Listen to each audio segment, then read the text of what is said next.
si se acuerdan del problema que hubo con la FIFA, del tema de corrupción en la FIFA. Resulta que el tema de corrupción en la FIFA es un tema que ha venido trabajando Transparencia Internacional, que es la casa matriz de Transparencia por Colombia, hace mucho tiempo, con unos investigadores que estaban en un limbo para poder acceder a la información, porque ustedes saben que la FIFA es una cosa abstracta que yo no entiendo en la arquitectura internacional de cómo está diseñado el mundo y los sistemas internacionales, porque no pertenece a ningún lado, pero pertenece a todos. Pero tiene inmunidad diplomática en unos países, pero no es nada, pero está ubicado en ningún lado, pero recibe recursos de todos lados. Digamos, es una cosa que para mí mentalmente pues yo no la entiendo, no entiendo cómo funciona. Resulta que estos investigadores intentaron encontrar información de qué era lo que sucedía, cuáles eran las cuentas, cómo era que se movía, y no les entregaban información. La información llegó por un famoso Garganta Profunda, que fue aquella persona que estaba en lo más alto de la FIFA, que empezó a decir, ay, todos tan lindos, yo sé que es el deporte más importante, pero a todos les estamos viendo la cara. Y el señor empezó a contar todo lo que estaba pasando en el problema. Todo el acervo probatorio de lo que está sucediendo en Estados Unidos, de todo lo que está pasando con aquellas personas que estaban asociados a este delito, fue a través de información pública que no estaba relacionada directamente con el fútbol, sino que estaba relacionada con los impuestos que aquellos que no estaban, digamos, de los impuestos de las personas que no estaban siendo, digamos, realmente declarados en Estados Unidos. Y eso se logró con información pública. A ese nivel llega la importancia de la información. Que si bien usted no puede cachar a los de la FIFA por corruptos, los puede cachar por evasión de impuestos. ¿Y eso cómo se hizo? Con información pública. ¿Fortalece el debate de la democracia? Sí. Ustedes saben que ya hay muchos estados pensándose cuál es la función de la FIFA y entonces ahora la FIFA cómo va a empezar a tributar en mi país. Porque no solamente te tienes que beneficiar de los recursos del fútbol, sino que ese beneficio de los recursos del fútbol pues se tiene que traducir en un beneficio para la comunidad en su conjunto. Así que la información es importante en todos los escenarios donde lo vemos. Cuando no existe el acceso a la información se va en detrimento de todas estas cosas, de la garantía primaria de los derechos, de la democracia representativa y deliberativa, de la oportunidad de un debate vigoroso, de la calidad de la prestación de bienes y servicios, de la calidad de la vida, del desarrollo, de la equidad y de la justicia. Pero el derecho de acceso como derecho fundamental tiene dos grandes condiciones. Primero, como derecho, digamos, permite y soporta al Estado social de derecho, al permitirle a los estados conocer qué está sucediendo y a los ciudadanos ser partícipes de ese Estado social de derecho, pero también es un instrumento garante de otros derechos, como les decía. Si yo realmente conozco la información, me queda más fácil saber cómo puedo garantizar estos derechos políticos, la financiación, el voto informado, el conflictos de interés. ¿Y por qué es importante en este contexto? Pues ya vienen las elecciones territoriales. En estas elecciones territoriales, pues en Transparencia hace unos años también nos diseñamos, como nos gustan todos estos temas de transparencia y acceso a la información, nos diseñamos un aplicativo que se llama el aplicativo de cuentas claras. Es un aplicativo que fue donado al Consejo Nacional Electoral para aquellos que quieran tener su voto realmente informado y saber quién está patrocinando las campañas políticas de aquellas personas que ustedes quieran votar. Entren al aplicativo de cuentas claras.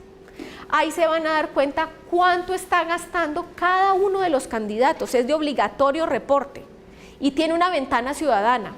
Usted sabe cuánto están gastando en publicidad, cuánto están gastando digamos, en los trámites tradicionales de la función del control político, etcétera. Se van a dar cuenta de mucha información. En la última investigación que hicimos nosotros con esos datos, nos dimos cuenta de cosas maravillosas. Cómo supuestamente en municipios pequeños de categoría 6 habían campañas políticas de más de 1.000 millones de pesos. Cuando el candidato decía que venía de la base, que había estado en la inmunda toda su vida, que era lo peor que le había pasado, que él salió a flote solito, que es que él no tiene recursos, que él lo que quiere es trabajar, pero tiene una campaña de 3.000 millones de pesos o tiene una campaña de 1.000 millones de pesos. Y cuando uno empieza a escudriñar quién le está financiando esa campaña política, se está dando cuenta que él dice que el 80% de su financiación es privada, de sus recursos propios. ¿Cuál es el 80% de 1.000 millones de pesos? En una persona que dice que no ha tenido educación ni nunca ha tenido oportunidades y que va a velar por las pobres de este país. ¿Quién le está financiando esa campaña? Pues uno ya supone que no se la está financiando gente muy santa. También nos hemos dado cuenta de que, ¿y por qué les hablo de estos temas? Para que se den cuenta de la importancia de la información. Nos hemos dado cuenta cómo los niveles de financiación para los temas particulares de publicidad en las campañas, en este caso presidenciales y en las campañas territoriales del último nivel, fueron tan elevados, la publicidad fue tan elevada. Pues nos empezamos a dar cuenta cómo empiezan aquellas pautas publicitarias después. Entonces un medio de comunicación financió un candidato y ahora el candidato contrata toda su publicidad institucional con ese medio de comunicación. Eso es importante, porque es ahí donde uno tiene la oportunidad realmente de participar como ciudadano. Y todo eso se hace con información pública. El aplicativo de Cuentas Claras tiene información pública, información que todos ustedes pueden observar, bajar la información, mirar qué pasó con este edil, mirar qué pasó con este representante, mirar qué pasó con este alcalde, mirar qué pasó con este presidente y saber realmente quién gobierna el país para saber a quién yo le tengo que pedir cuenta de cada una de las cosas que pasan. Es importante también para el conocimiento sobre las formas del gobierno, el control social. Pero es importante también para garantizar los derechos económicos, sociales, de educación, de acceso a la justicia. El derecho de acceso, les voy a contar un poco, en Latinoamérica tiene un gran hito, que es un juicio que se dio en la Comisión Interamericana de Derechos Humanos entre Chile, se llama el caso Cloud versus Chile, en donde un grupo de organizaciones indígenas querían obtener información acerca de cómo se estaba haciendo la explotación de una zona minera, en donde en esa zona minera estaban talando cualquier cantidad de espacios de bosques y ellos querían saber cómo se estaba haciendo eso y quién era el responsable de eso para poder emprender acciones legales. El gobierno chileno negaba la información y le negó la información a la comunidad indígena, alegando que era información de carácter privado. La comunidad indígena dijo, no hay información de carácter privado, porque aquí lo que se está ejecutando, como la minería es un bien público, lo que se está ejecutando aquí son recursos públicos, digamos, usted está explotando un bien público, por lo tanto, todos los productos de esa explotación viene a ser información pública, usted me tiene que decir el para qué, y hay un bien máximo superior, que es el medio ambiente, que es la oportunidad de mantener nuestra cultura, etcétera. Llevaron el caso a la Comisión Interamericana de Derechos Humanos. Fue el primer caso que la Comisión trabajó frente al derecho de acceso a la información, con una aproximación a la libertad de expresión, pero fue la primera vez que sentó jurisprudencia sobre el acceso a la información. Y el punto más grande de esa jurisprudencia fue que le dijo al Estado chileno, mire, primero, esto es información pública, y segundo, lo vamos a castigar, y lo vamos a castigar diciéndole que tiene que crear una ley de acceso a la información pública en su país y mover toda su arquitectura institucional frente al acceso a la información. ¿Por qué lo hizo? Porque él sabía que habían unas acciones a futuro dentro de la comisión y dentro del Estado chileno. Pues venían todos los casos de la dictadura chilena. Muchos de los casos de la dictadura chilena se solucionaron porque existió acceso a la información pública, para saber a quiénes desaparecieron, a quiénes les expropiaron sus tierras, qué fue lo que sucedió, se dio a través de información pública. Entonces es un tema importante y es un tema al cual nosotros tenemos que reflexionar para poder garantizar estos derechos. Pero el derecho de acceso como derecho fundamental, la Comisión Interamericana la define que tiene 9 principios fundamentales, 10 principios fundamentales. El primero, el principio de máxima publicidad, que también hace referencia a la ley 1712. Si ustedes se dan cuenta, la primera parte del articulado de la ley establece los principios del derecho de acceso a la información. ¿Qué son estos mismos principios? ¿Por qué son estos mismos principios? Porque cuando en Transparencia iniciamos el proceso de creación de la ley de acceso a la información pública, llamamos a la Comisión Interamericana y le dijimos, ¿Qué puede ser a que nos ayuda, que es que no sabemos? Y en ese momento una de las grandes, digamos, la relatora para la libertad de expresión de la Comisión Interamericana era la doctora Catalina Botero, que ustedes saben que está sonando como magistrada de la Corte. Catalina Botero creó jurisprudencia en relación al acceso a la información pública. Y en ese principio, el principio de máxima publicidad es que toda la información del Estado per se es pública. Ese es el máximo principio. Toda la información del Estado es pública. ¿Por qué se habla del principio de máxima publicidad? Porque hay que entender, cuando uno habla de público, habla de todos. ¿Que le pone algunos tipos de reserva? Sí, y ahí hablamos de las dos reservas. La información de carácter confidencial, que es la información que hace relación a la intimidad de los individuos, a lo privado de los individuos, y una información de carácter reservado, que es información que yo no puedo conocer en este momento, es decir, información que vaya en contra de las relaciones internacionales, la seguridad nacional, el secreto bancario, cosas así. Pero esa información que es de carácter reservado no es que va a ser reservado el resto de la vida, no. La reserva de la información, la ley establece que son 15 años. Es decir, frente al principio de máxima publicidad, yo debo decir que la información existe, tanto la clasificada como la reservada. Yo como Estado debo decir, existe la información. Pero, señor ciudadano, no se la puedo dar porque esta es de carácter clasificado, es decir, atenta contra la individualidad, el derecho privado, etcétera, sino que también esta es de carácter reservado, pero su reserva prescribe en 15 años. Con ese principio de máxima publicidad, lo que yo estoy haciendo es que realmente en algún momento la información que es vital para los temas de la democracia puede llegar a ser pública. Hay algunos estados a nivel internacional en donde la jurisprudencia ha hecho que información que se consideraba clasificada o reservada perdiera el tiempo de reserva o perdiera su categoría de clasificación. ¿Por qué? Por un bien superior. ¿Qué sucedió esto con algún tipo de información? La que está relacionada con derechos humanos.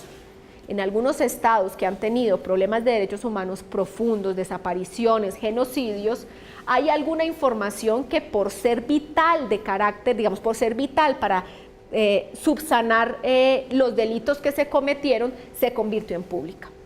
Hay otro caso muy importante a nivel internacional, es donde se conoció la información personal de un individuo que estaba infectando a una comunidad con el VIH de manera particular. Hay información de los individuos que es de carácter personal, su domicilio, temas que están asociados a su salud, es decir, a su historia clínica, que son reservados. Pero en este estado se dieron cuenta que en un pequeño pueblo que había, esto era un país europeo, en un pequeño pueblo que había una persona que se empezaron a dar cuenta que habían personas que estaban contagiando el virus del VIH y no se entendía por qué. Muchas decían que las habían chuzado, otras que las habían cortado. Empezaron a abrir los expedientes para saber quiénes eran aquellas personas que portaban VIH. A través de la apertura de esa información, que no la conoció el público entero, sino que la conocieron unos particulares para el beneficio colectivo, se dio cuenta de quién era la persona que estaba infectando de manera particular a los otros. Pero todo eso se da a través de jurisprudencia, de que las cortes determinen cuál va a ser realmente el carácter de la información reservada y de la información clasificada. La ley tiene unas aproximaciones, pero acuérdense que el principio máximo es el principio de máxima publicidad. El siguiente es el principio de buena fe. De buena fe de la información que se está transmitiendo, es decir, la información que ustedes transmiten como servidores públicos, se presume que es la información veraz, que es la información de buena fe. Pero también el principio de buena fe aplica al ciudadano para el uso de esa información. Yo no puedo presumir que porque saque el presupuesto de mi entidad en Excel, la otra persona que va a recibir la información, es decir, el ciudadano, vaya a decidir alterar el presupuesto y sacar una nota periodística diciendo que es que el presupuesto de esta entidad está desbordado o que el presupuesto es superior a lo que se le está dando a una entidad similar o que se está perdiendo la plata del presupuesto, cosas así. Uno presume que aquel que usa la información la usa también de buena fe. El siguiente, el principio de facilitación. Y este principio de facilitación hace relación a las oportunidades y está muy relacionado con la no discriminación. Yo le debo facilitar al ciudadano el conocer la información. De nada sirve si ustedes tienen, digamos, poblaciones a las cuales acceden, digamos, a la información que ustedes tienen o sus grupos de interés, si la mayor cantidad de su población es población que no son ciudadanos cibernéticos, es decir, que no pueden acceder a computador, no tienen una red de internet, pues de nada sirve que usted coloque en su sitio web, solamente en su sitio web, todos los criterios para poder acceder a los bienes y servicios que ustedes ofrecen. Si efectivamente este es mi tipo de población, yo debo buscar entregarles la información para que ellos la tengan. Ese es el principio de facilitación. El principio de facilitación también hace referencia a que yo no puedo colocar la información en espacios donde el ciudadano no acceda.